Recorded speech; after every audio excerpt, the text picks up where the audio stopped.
नमस्कार, ABC channel में आपका स्वागत है। मैं हूं सचिन श्रीवास्तव और आप मेरे साथ देखेंगे आजमगढ़ से जुड़ी खबरें। आइए नजर डाल लेते हैं आज की खास खबरों पर। खबर के प्रायोजक हैं Dalim Sunbeam school, Tiwaripur, Mau road, Azamgarh. Admission open for new session play group 2 class 9। Niswa girls inter college, Paharpur, Azamgarh. Admission open classes nursery to 11। IIT और नीट की तैयारी। Akash auto agency, Mahindra last mile mobility के अधिकृत dealer, Kartalpur bypass road, Azamgarh. Sarvodaya public school, Harbanshpur, Azamgarh. Admission open classes nursery to 9 and 11। Sai international school, Pura Pandey Bhaduli Bazar, Azamgarh. Admission open nursery to class 9 and 11। GD global school, Kartalpur, Azamgarh. Admission open for new session nursery to classes 9 and 11। Bharatiya Janata party के सांसद और प्रत्याशी दिनेश लाल यादव निरहुआ का एक विवादित video social media पर तेजी से वायरल हो रहा है। इस वीडियो में सांसद दिनेश लाल द्वारा बेरोजगारों को लेकर यह कहा जा रहा है कि जब आप बेरोजगार हैं तो फिर बच्चे क्यों पैदा कर रहे हैं।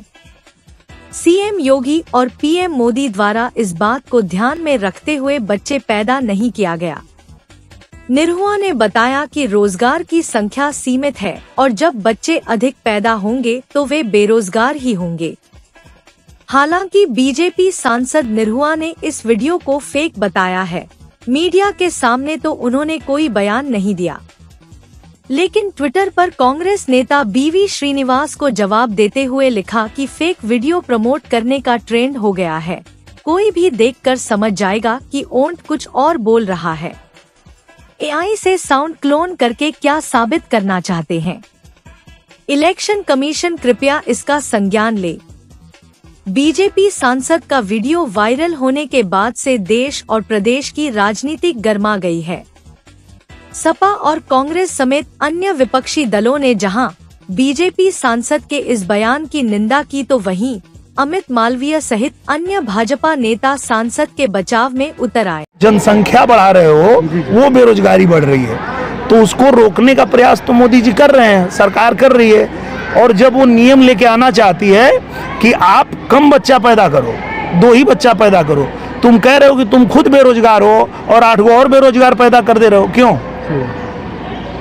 खुद तुमको अपना पेट पालने नहीं हो रहा है, तुम कह रहे हो कि हम बेरोजगार हैं। तो आप बेरोजगार हो तो एक बार भी सोच रहे हो कि 8 बेरोजगार और क्यों पैदा कर रहे हो? मोदी जी ने तो रोक दिया। एक भी बच्चा है मोदी जी का?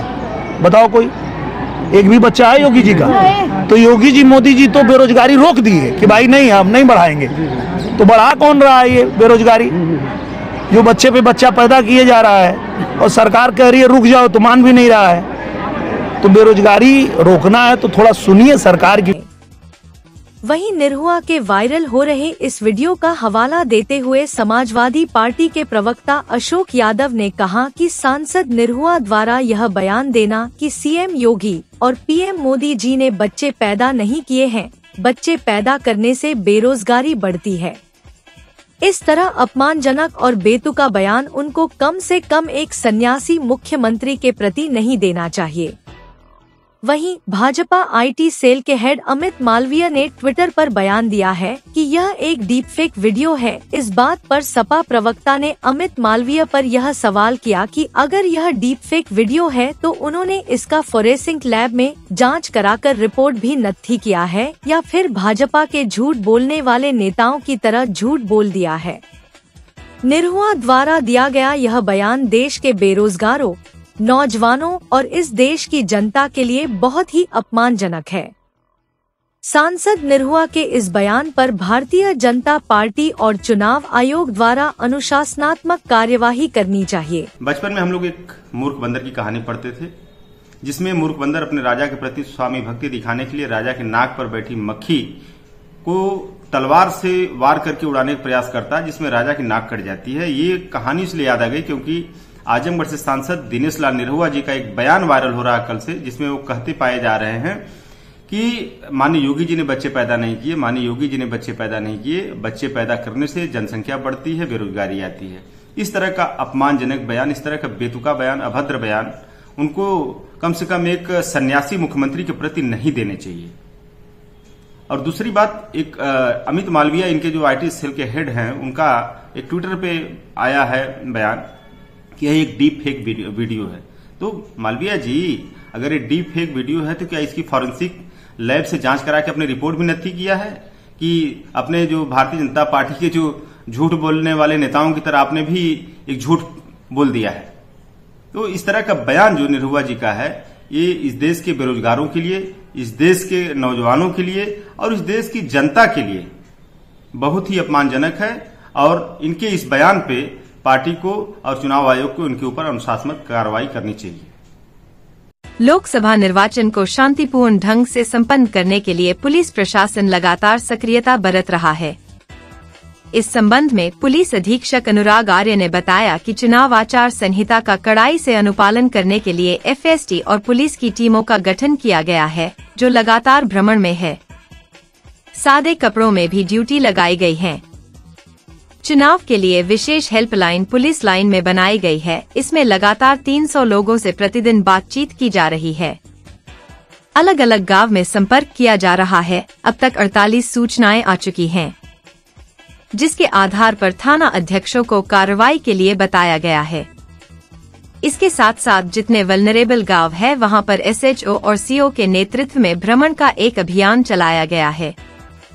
जो वल्नरेबल के कारक हैं, जिनकी वजह से समस्या पैदा हो सकती है, उनके विरुद्ध गुंडा और गैंगस्टर एक्ट में लगातार कार्यवाही की जा रही है। और जो पीड़ित व्यक्ति हैं, उनको भरोसा दिलाया जा रहा है कि वह भय मुक्त मतदान करें। कोई उनको परेशान किसी भी प्रकार से नहीं कर पाएगा। इसका भी विशेष अभियान चलाया जा रहा है। थाने पर भी अलग अलग समूहों से बात करके यह सुनिश्चित किया जा रहा है कि कोई भी गांव या कोई भी मोहल्ला ना हो जहां किसी व्यक्ति को कोई परेशानी हो और वह परेशानी को साझा न कर सके। पुलिस को बताएं, पुलिस उनकी मदद करेगी। संपूर्ण जनपद में स्थित सामान्य है और बहुत अच्छे तरीके से शांतिपूर्ण माहौल में चुनाव संपन्न कराया जाएगा। एसपी ने बताया कि नामांकन के लिए जो चुनाव आयोग के निर्देश हैं, 100 मीटर की परिधि में वाहन प्रतिबंधित रहेंगे। बैरिकेडिंग जो है, उन्हें चिन्हित कर लिया गया है। कलेक्ट्रेट में नामांकन होगा, जिसको देखते हुए ट्रैफिक डाइवर्जन प्लान बनाया गया है, जो 1 हफ्ते पहले लागू किया जाएगा। बताया कि नामांकन के दौरान LIU की टीम और QRT की टीम भी लगाई जाएगी। एसपी ने कहा कि कुछ ऐसी चीज हैं जो अन्य विभागों से समन्वय स्थापित करके कराई जाती हैं। PWD और राजस्व विभाग से यह बैठक हो चुकी है। इसके लिए एडिशनल एसपी के नेतृत्व में एक समिति गठित की गई है। कहा कि जो भी आयोग के निर्देश है, उन निर्देशों के क्रम में नामांकन प्रक्रिया संपन्न कराई जाएगी। जैसा कि आप अवगत है, वर्तमान में चुनाव आचार संहिता लागू है, तो उसका अनुपालन करने के लिए एफएसटी टीमें और उसके साथ साथ जो पुलिस की टीमें हैं वो गठित की गई हैं। वो लगातार भ्रमण में है। सादे कपड़ों में भी ड्यूटियां लगाई गई हैं वॉच करने के लिए कि कहीं इस प्रकार का कोई उल्लंघन तो नहीं है। एक हम लोगों ने जो चुनाव के लिए विशेष हेल्पलाइन पुलिस लाइन में बनाई थी, इसमें लगातार लगभग 300 लोगों से डेली बातचीत की जा रही है। अलग अलग गाँव में संपर्क किया जा रहा है और अब तक 48 सूचनाएं आ चुकी हैं, जिसके आधार पर थाना अध्यक्षों को कार्रवाई के लिए बताया गया है। इसके साथ साथ जितने वल्नरेबल गाँव है, वहाँ पे एसएचओ और सीओज के भ्रमण का एक अभियान चलाया गया है कि जो उसके वल्नरेबिलिटी के कारक हैं, जिनकी वजह से वहाँ समस्या पैदा हो सकती है, उनके विरुद्ध गुंडा और गैंगस्टर एक्ट में लगातार चिन्हित करके कार्रवाइयाँ की जा रही हैं। और जो पीड़ित व्यक्ति हैं, उनको ये भरोसा दिलाया जाए कि उनके भयमुक्त मतदान वो बिल्कुल कर सकेंगे और कोई उनको परेशान किसी प्रकार से नहीं कर पाएगा। तो इसका भी एक अभियान लगातार हम लोगों के द्वारा चलाया जा रहा है। थाने पे भी अलग अलग समूहों से बातचीत करके ये सुनिश्चित किया जा रहा है कि कोई भी गांव या कोई भी मोहल्ला ऐसा ना हो जहां किसी व्यक्ति को कोई परेशानी हो और उस परेशानी को साझा ना कर सके। पुलिस को बताएं, पुलिस उनकी मदद करेगी। तो जनपद में, संपूर्ण जनपद में वर्तमान में स्थिति सामान्य है और हम लोग बहुत अच्छे तरीके से, शांतिपूर्ण तरीके से चुनाव करवाएंगे। नामांकन की क्या तैयारी है? नामांकन के लिए जो चुनाव आयोग के निर्देश हैं, 100 मीटर का नो व्हीकल जोन होता है, जिसमें कोई वाहन नहीं जा पाएगा। 3 वाहन वहां तक पहुंचते हैं, तो उसको चिन्हित कर लिया गया है। जो बैरिकेडिंग हमारे पॉइंट्स हैं, बैरियर पॉइंट्स हैं, उनको चिन्हित कर लिया गया है, क्योंकि शहर के बीचों बीच कलेक्ट्रेट के पास आपका नामांकन पूरा एरिया होता है। तो उसके लिए एक विस्तृत ट्रैफिक डाइवर्जन प्लान बनाया गया है, जो 1 हफ्ते पहले से ही आप लोगों के साथ भी साझा किया जाएगा। और इसमें हमारी LIU की टीमें लगती हैं, कुछ QRTs लगती हैं law and order point of view से, और डेली बेसिस पे एंटी सबोटाज चेक उस स्थल का होता है। और कुछ चीज़ें हैं जो अन्य विभागों से समन्वय स्थापित करते हुए वहाँ पे व्यवस्थाएं कराई जाती हैं PWD से और राजस्व विभाग से। तो वो बैठक हो चुकी है। इसके लिए एक समिति एडिशनल एसपी सिटी के नेतृत्व में बनाई गई है, जो पूरा इसका एक उन्होंने खाका तैयार किया है और जो भी आयोग के निर्देश है उनके अनुपालन में पूरा नामांकन व्यवस्था कराई जाएगी। भारतीय जनता पार्टी द्वारा जारी संकल्प पत्र के संबंध में भाजपा जिला कार्यालय पर आयोजित प्रेस वार्ता में प्रदेश महामंत्री किसान मोर्चा घनश्याम पटेल ने कहा कि पूरे देश ने इस बात को माना है कि मोदी की गारंटी यानी गारंटी के पूरा होने की गारंटी। भाजपा जो कहती है उसे तो पूरा करती ही है और जो नहीं भी कहती है लेकिन जनता के हित में यदि वह जरूरी होता है तो उसे भी पूरा करके दिखाती है।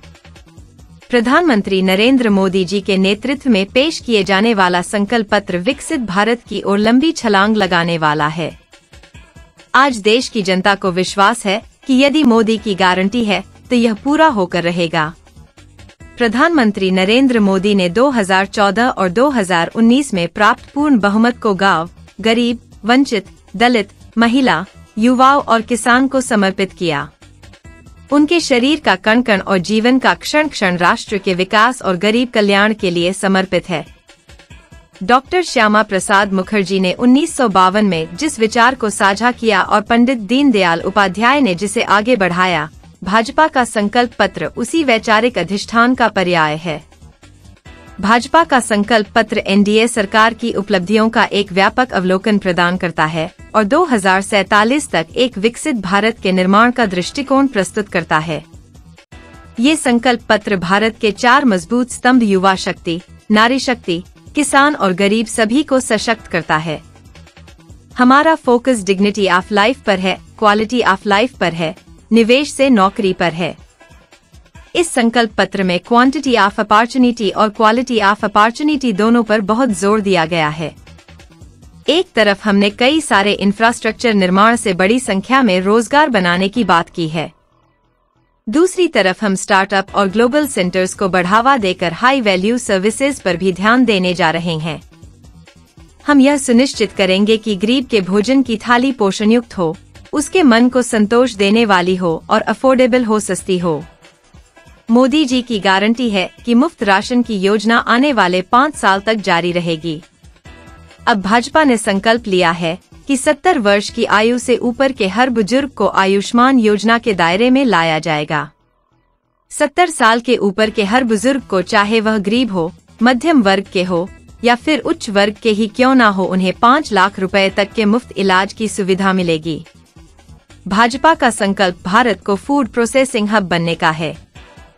इस अवसर पर जिलाध्यक्ष आजमगढ़ सदर श्री कृष्ण पाल और लालगंज जिलाध्यक्ष सूरज प्रकाश श्रीवास्तव मौजूद रहे। के कारण में आम आदमी जरूर जानना चाहता है कि सरकार और राजनीतिक पार्टियां उनके हितों के लिए क्या कर रही है। भारतीय जनता पार्टी ने जनहित के मुद्दों पर, गरीब कल्याण के कार्यक्रमों को शामिल किया है और उसे पूरा करने का संकल्प व्यक्त किया है। जो हमारा संकल्प पत्र आया है, उस संकल्प पत्र का जो एक संक्षिप्त सार है वो ये है कि पूरे देश ने माना है कि मोदी की गारंटी यानी गारंटी पूरी होने की गारंटी। भारतीय जनता पार्टी हमेशा से कहती रही है, आज भी उसके संकल्प हैं कि भाजपा जो कहती है उसे पूरा करती है। भारत वैश्विक स्तर पर भी जो हमारे देश के दूसरे देशों से संबंध हैं उन्हें मजबूती मिली है। आंतरिक एवं बाहरी सुरक्षा पर हम अपनी नीतियों को लागू करने में कामयाब रहे हैं। समृद्ध भारत का जो संकल्प है उस ओर मोदी सरकार बहुत तेजी से कदम बढ़ा रही है। ईज ऑफ लिविंग, विरासत का विकास।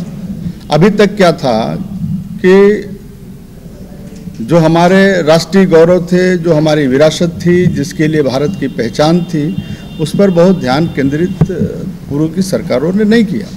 पर मोदी सरकार ने अपनी विरासत को मजबूत करने का एक ताकतवर कदम उठाया और उसे मजबूत भी कर रही है। गुड गवर्नेंस, सुशासन, स्वस्थ भारत का निर्माण, यानी प्रत्येक व्यक्ति जब स्वस्थ होगा तभी देश भी समृद्धशाली होगा।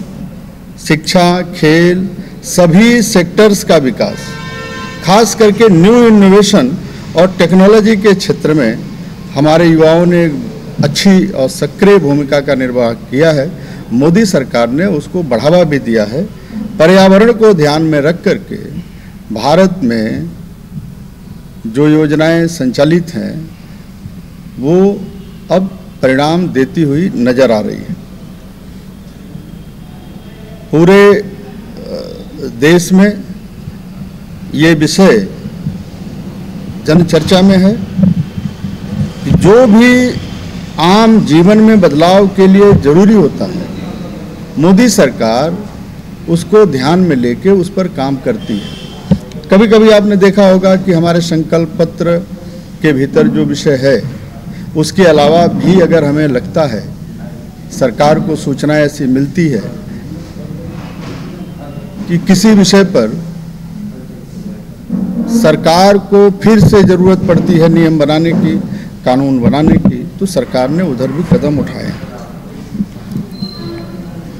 आदरणीय प्रधानमंत्री जी जब से सत्ता में आए 2014 से 2019 के बीच जो बहुमत हमें प्राप्त हुआ उसमें गांव, गरीब, वंचित, दलित, महिला, युवा, किसान, उनके लिए अपनी योजनाओं को भी समर्पित किया और मिशन के रूप में उनके लिए काम किया। कटघर दक्षिणी मोहल्ले में पोखरे में ईद के दिन से घर से नाराज होकर लापता युवती की मिली लाश, शव को पुलिस ने पोस्टमार्टम के लिए भेजा। आजमगढ़ के देवगांव कोतवाली क्षेत्र के लालगंज नगर क्षेत्र के कटघर दक्षिणी मोहल्ले में सोमवार को दोपहर में पोखरे में 18 वर्षीय युवती का शव पाए जाने से हड़कंप मच गया। पुलिस मौके पर पहुंचकर शव को कब्जे में लेकर पोस्टमार्टम के लिए आजमगढ़ भेज दी। देवगांव कोतवाली क्षेत्र के कटघर दक्षिणी मोहल्ले की 18 वर्षीय सबा परवीन पुत्री शहादत ईद के दिन 11 अप्रैल को घर से नाराज होकर कहीं चली गई थी। जानकारी होने पर परिजनों ने काफी खोजबीन किया, लेकिन कोई जानकारी न होने पर 14 अप्रैल को देवगांव कोतवाली में गुमशुदगी दर्ज करा दी। सोमवार को मोहल्ले के ही एक पोखरे में शव उतराया देख लोगों की भीड़ लग गई। शव को बाहर निकलवाया गया। शहादत ने मौके पर पहुंचकर शव की शिनाख्त की। सूचना पर चौकी प्रभारी अजीत कुमार चौधरी व प्रभारी निरीक्षक देवगांव कोतवाली विनय कुमार मिश्रा मौके पर पहुंचकर शव को कब्जे में लेकर पोस्टमार्टम के लिए आजमगढ़ मुख्यालय भेज दिए। शव पाए जाने की सूचना पर अन्य परिजन मौके पर पहुंचकर रोने लगे थे। मृतका सबा परवीन 4 बहनें थीं। एक बड़ी बहन की शादी हुई थी और घर पर 3 बहनें व 1 भाई थे। शव से बदबू आ रही थी, जिससे अनुमान लगाया जा रहा है कि ईद के दिन ही मौत हुई होगी। मौके पर लोगों की भीड़ लग गई थी। प्रभारी निरीक्षक ने बताया कि पोस्टमार्टम रिपोर्ट आने के बाद आवश्यकता अनुसार कार्रवाई की जाएगी। रविवार को अग्निशमन एवं आपात सेवा जनपद आजमगढ़ के समस्त फायर स्टेशन पर अग्निशमन अधिकारियों व अग्निशमन कर्मियों द्वारा अग्निशमन सेवा स्मृति दिवस पर शोक परेड का आयोजन किया। कर्मियों को पिन फ्लैग किया गया तथा अग्निशमन वाहनों की रैली को हरी झंडी दिखाकर अग्निशमन केंद्र के ब्रह्मस्थान से पूरे जनपद में अग्नि से जागरूकता के लिए प्रचार प्रसार हेतु रवाना किया गया। अग्निशमन वाहनों पर विभिन्न प्रकार के पोस्टर, बैनर तथा ध्वनि विस्तारक यंत्रों से सुसज्जित वाहन विभिन्न मार्गों से होते हुए स्कूल, संस्थाओं तथा ग्रामीण क्षेत्रों में भी अग्नि से रोकथाम एवं प्रचार प्रसार किया गया, जिसमें मुख्य अग्निशमन अधिकारी Vivek Kumar Sharma, fireman Vivek Singh, fireman Avnish Kumar, fireman Neeraj Dubey, fireman Suraj Kumar Banarasi Das मौजूद थे।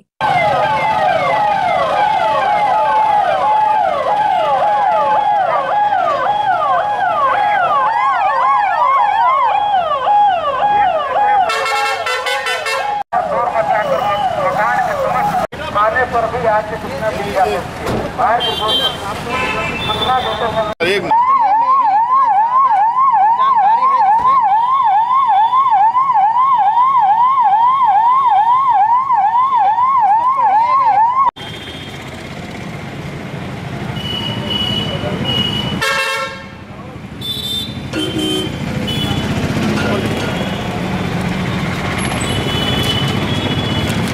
दुकान वाले।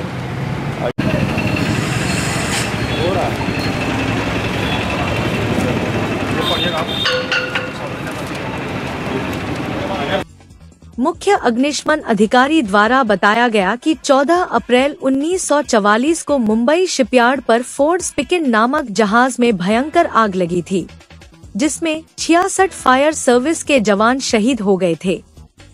उन्हीं अमर शहीदों की याद में हर साल अग्निशमन सेवा स्मृति दिवस मनाया जाता है। आज के दिवस से आग से बचाव एवं सुरक्षा की जानकारी अग्निशमन विभाग द्वारा पूरे सप्ताह दी जाएगी। 14 अप्रैल से 22 अप्रैल तक अभियान चलाकर जन जन को विभाग जागरूक करेगा। इस दौरान यहां शहीदों को श्रद्धांजलि दिए जाने के साथ ही साथ संविधान शिल्पी डॉक्टर भीमराव अंबेडकर की जयंती भी मनाई गई। आज अग्निशमन सेवा दिवस है। 14 अप्रैल 1944 को एक बॉम्बे में घटना हुई थी, एक जहाज में बहुत बड़ी आग लगी थी, जिसमें 66 फायर कर्मियों की अपनी जान की आहुति दी थी, जान और माल की रक्षा करते हुए। उनके ही स्मृति में आज का दिवस मनाया जाता है पूरे इंडिया में, भारत देश में। और इसीलिए आज हम लोग सुबह हमने श्रद्धांजलि अर्पित की सभी शहीद कर्मियों को।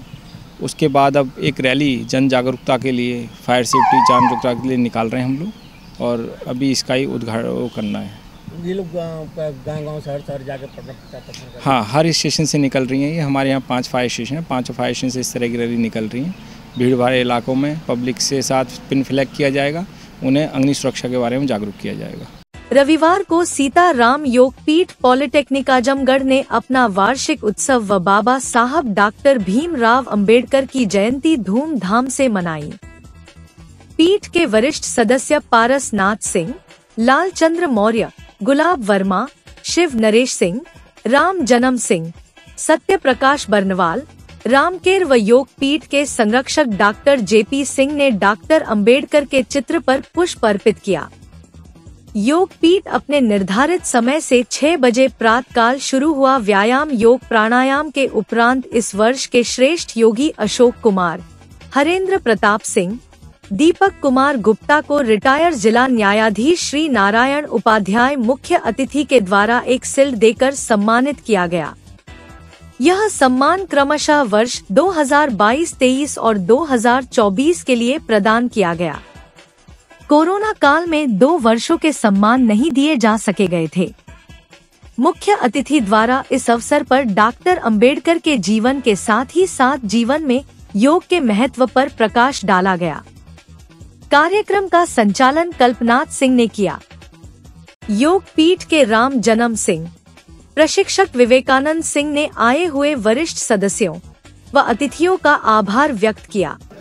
हरिंदर जी और दीपक गुप्ता जी को दिया गया है। बड़े उत्साहित तीनों व्यक्ति हैं और आज बड़ी खुशी की बात है कि हमारे पुराने जितने योग साधक थे, हमारे सतप्रकाश भैया, बड़े बाबू, सुनरेश सिंह जी, अरविंद जी, हमारे क्या नाम है, जज साहब हम लोग के बीच आए, बड़े उत्साहित हम लोग को किए। और हम लोग सिर्फ योगपीठ पर आते हैं, सिर्फ अपने जीवन के लिए 1 घंटा 1.5 घंटा हम लोग लगाते हैं, सिर्फ अपने लिए देता हूँ। योग करते हैं, आसन करते हैं, प्राणायाम करते हैं और एक्सरसाइज करते हैं हम लोग।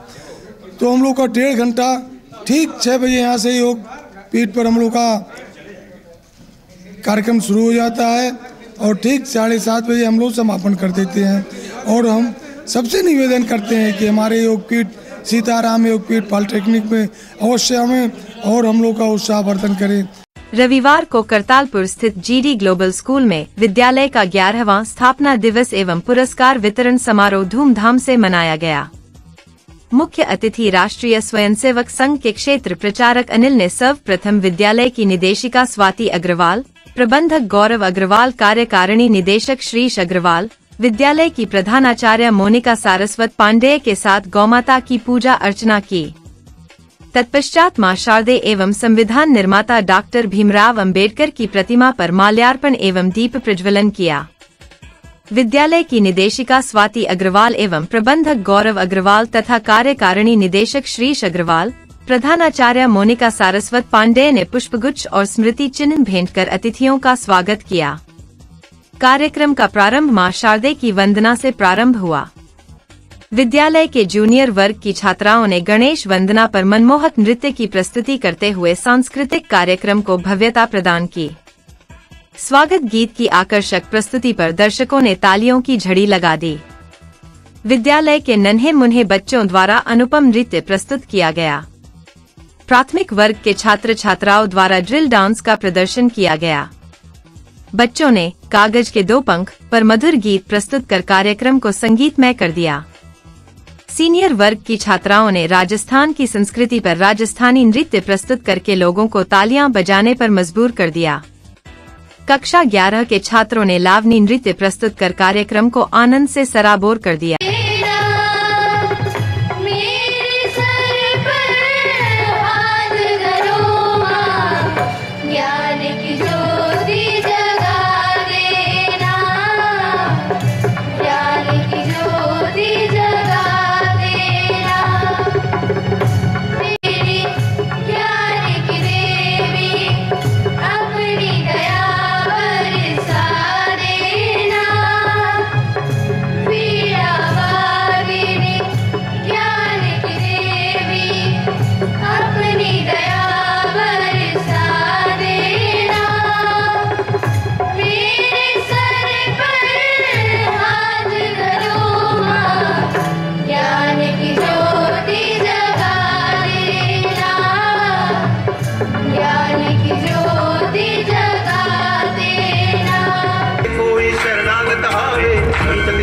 वही भरपूर पावे, ऐसे तुम महाराज मोको अति भावे, गोसावी नंदन निज दिन गुण गावे। जय देव जय देव जय जय गणराज विद्या राधा, धन्य तुम्हारो दर्शन मेरा मन गंगा।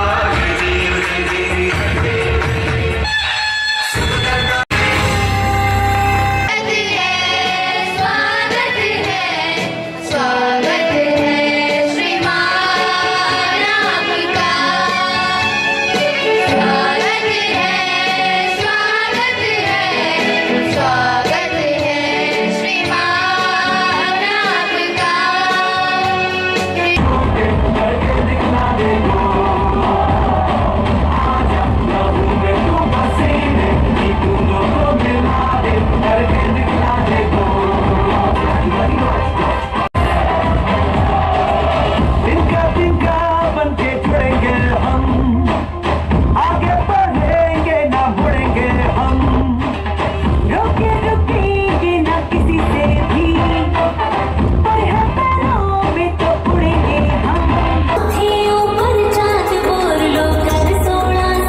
सांस्कृतिक कार्यक्रम की प्रस्तुति के बाद कक्षा में अव्वल स्थान प्राप्त नन्हे मुन्हे बच्चों को मुख्य अतिथि ने पुरस्कृत करते हुए डॉक्टर भीमराव अंबेडकर का देश और संविधान के प्रति किए गए अमूल्य योगदान को स्मरण कराया। उन्होंने अपने उद्बोधन में बताया कि भीमराव रामजी आम्बेडकर डॉक्टर बाबा साहब आम्बेडकर नाम से लोकप्रिय भारतीय बहुज्ञ, विधिवेत्ता, अर्थशास्त्री, राजनीतिज्ञ और समाज सुधारक थे। अंबेडकर जी ने दलित बौद्ध आंदोलन को प्रेरित किया और अछूतों से सामाजिक भेदभाव के विरुद्ध अभियान चलाया था। श्रमिकों, किसानों और महिलाओं के अधिकारों का समर्थन भी किया था। उन्होंने गौवंश की महत्ता पर जोर देते हुए कहा कि विद्यालय ने गौवंश की सेवा एवं रक्षा हेतु रोटी बैंक प्रारंभ किया, जिसका उद्देश्य समाज में गौवंश के प्रति लोगों में करुणा और जागरूकता की भावना प्रेरित करना है, जो परम पुनीत कार्य है। शिक्षा और संस्कार को लेकर के निरंतर प्रगति के पथ पर अग्रसर है। अभी सारांश और संक्षेप में प्रिंसिपल मैम ने बहुत कुछ बातों को संकेत दिया, बताया है। आज का मंच कोई ऐसे रंगमंची कार्यक्रम से जुड़ा मंच है, भाषण की कोई आज आवश्यकता नहीं है, फिर भी एक व्यवस्था के तहत 2 शब्दों का मैं निवेदन में आपको अवश्य करूंगा। और निवेदन इसलिए करना है, वो मेरी अपील नहीं है, शायद आपको मैं एक पुरानी घटना का मैं याद दिलाना चाहता हूँ। पहले तो उन्होंने एक बड़ा प्रमुख वाक्य बोला, वो मैं आपको बताना चाहता हूँ। उन्होंने कहा, पर आज देश के लिए सबसे बड़ी आवश्यकता है कि देश का नैतिक मूल्य ऊंचा होना चाहिए। ये देश की आज सबसे बड़ी आवश्यकता है। मैं आपको इतना याद दिलाना चाहता हूँ कि जिस समय देश में शिक्षा का स्तर आज जैसा नहीं था, बहुत कम था, उस समय देश का नैतिक बल कितना मजबूत था, कितना ऊंचा था। उस समय भारतवर्ष के अंदर में कोई वृद्धाश्रम नहीं मिलता था, कोई अनाथालय नहीं मिलता था। और आज जैसे जैसे शिक्षा का स्तर बढ़ता जा रहा है, शिक्षा गांव तक जा रही है, आप देखेंगे ऐसा कोई जिला नहीं होगा जहां वृद्धाश्रम और अनाथालय न खुलने जा रहे हो। ये कैसी शिक्षा है, कौन सी शिक्षा है? तो स्वामी विवेकानंद ने एक बार विद्यार्थियों के समूह के साथ बैठे थे, तो इस विद्यार्थियों के बड़े पढ़ने वाले कॉलेज के विद्यार्थियों से पूछा कि शिक्षा का उद्देश्य क्या है। अलग अलग प्रकार के सबके उत्तर सभी विद्यार्थियों के आए।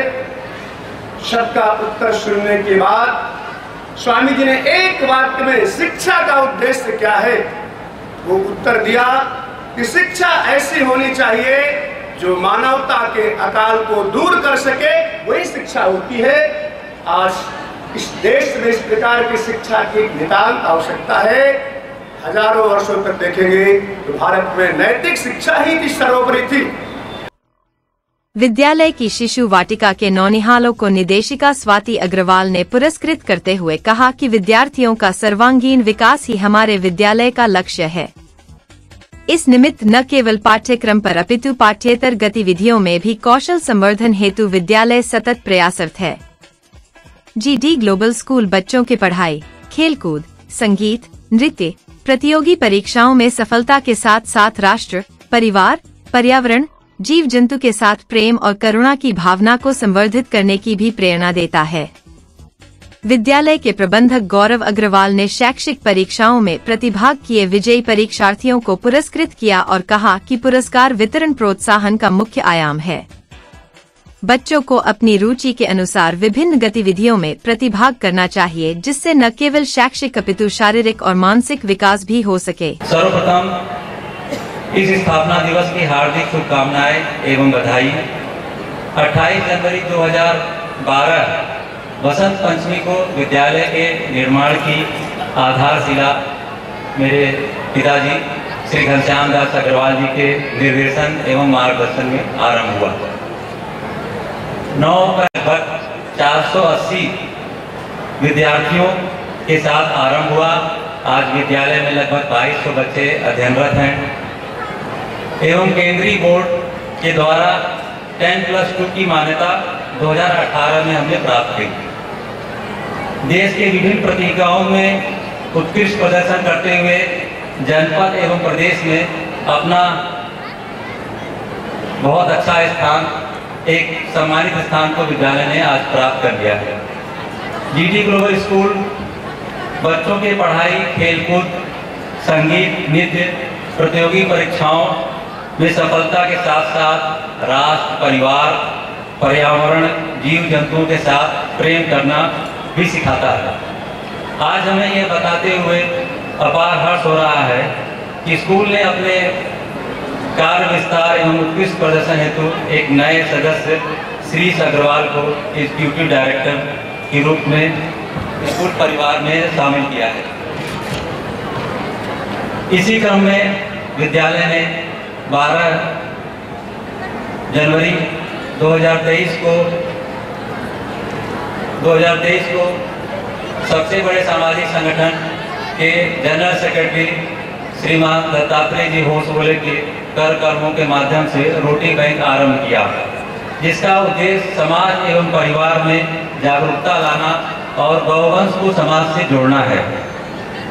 जीडी ग्लोबल स्कूल नई शिक्षा नीति एवं आप सब अभिभावक के सुझाव से बच्चों के स्वर्णिम विकास पर ध्यान देता है। नगर स्थित गुरुद्वारा गुरु नानक दरबार विट्ठल घाट में रविवार को बैसाखी व खलासा साजना पर्व धूमधाम से मनाया गया।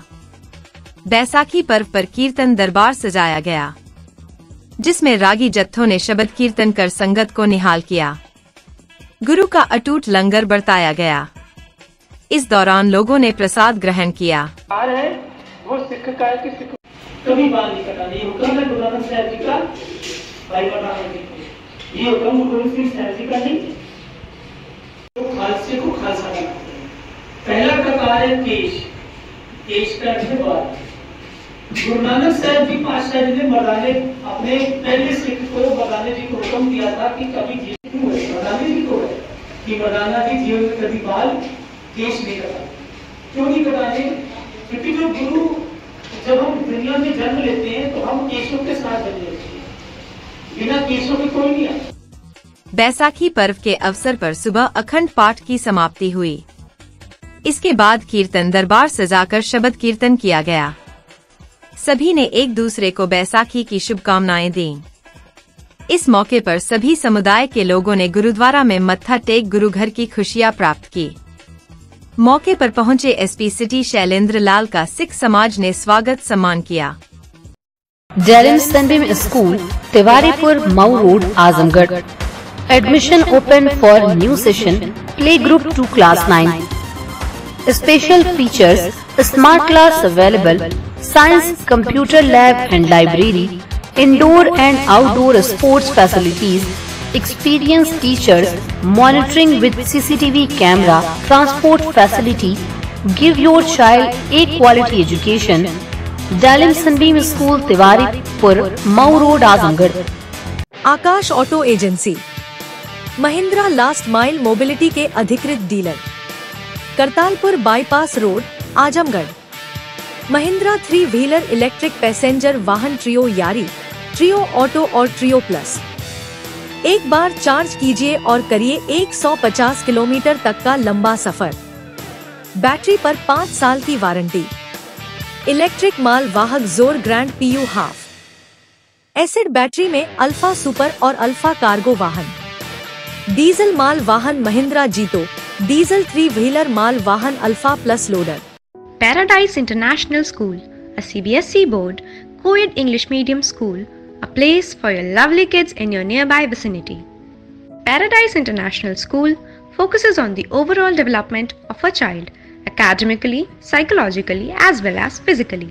It focuses on sports activity to bring best out of every child by training their minds and body for competitive environment. Admission open for playgroup to class 9th, CBSE board. Niswa girls college Paharpur Azamgarh के सबसे पुराने colleges में से एक है, जो 1938 से विज्ञान, वाणिज्य, कला के क्षेत्र में उत्कृष्ट शिक्षा प्रदान कर रहा है। इसने कक्षा 9वीं से 12वीं तक IIT और नीट की तैयारी के लिए ग्रेविटी इंस्टीट्यूट लखनऊ के साथ इंटीग्रेटेड कक्षाएं भी शुरू की हैं। कक्षा नर्सरी से 11वीं तक प्रवेश खुला है। उच्च अनुभव वाले शिक्षकों के साथ उत्कृष्ट शिक्षण पद्धति, पूर्ण सुसज्जित कंप्यूटर लैब, पुस्तकालय और विज्ञान प्रयोगशाला, 24/7 CCTV निगरानी, पावर बैकअप। न्यू एडमिशंस के लिए फॉर्म और प्रोस्पेक्टस अवेलेबल है, तो जल्दी करें। साई इंटरनेशनल स्कूल, पूरा पांडे, निकट RTO office, Bhadli Bazar, Azamgarh. ICSE board new Delhi से मान्यता प्राप्त। प्रत्येक क्लास में स्मार्ट क्लास की व्यवस्था, सुव्यवस्थित साइंस और कंप्यूटर लैब्स, इंडोर और आउटडोर स्पोर्ट्स फैसिलिटीज, पूरे सिटी में वाहन की सुविधा। Admission open for new session, nursery to class 9th and 11th। Sai international school, Pura Pande, निकट RTO ऑफिस, भदली बाजार, आजमगढ़।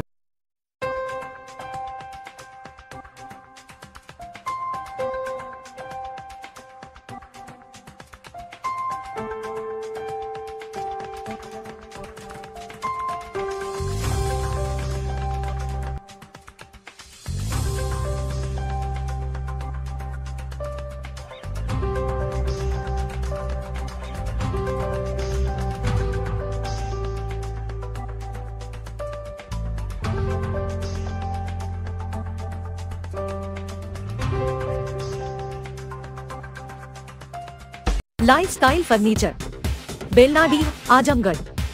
सभी प्रकार के फर्नीचर एवं इलेक्ट्रॉनिक सामानों की भरपूर रेंज उपलब्ध। हमारे यहाँ EMI की सुविधा 0% ब्याज पर उपलब्ध। इलेक्ट्रॉनिक सामानों में LED TV, refrigerator, washing machine, air conditioner, air cooler, deep freezer, water cooler, mixer juicer, iron, fan, induction, battery, inverter, electric geyser, gas geyser, आटा चक्की इत्यादि। फर्नीचर के सामानों में बेड, गद्दा, सिंगारदान, अलमीरा, sofa, table, chair, rack, stool, संदीली, सीढ़ी, डाइनिंग टेबल, झूला आदि। शादी विवाह की हो तैयारी या ऑफिस और घर के लिए सामानों की करनी हो खरीदारी, पहुँचिए lifestyle furniture, Belnadih, Azamgarh. Sarvodaya public school near RTO office, Harbanspur, Azamgarh. Affiliated to CBSE. Admissions open from classes nursery to 9 and 11.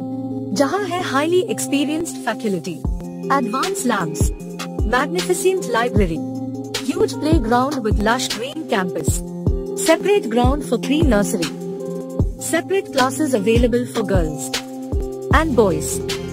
We also organize sports, music, smart classes, and many more facility available.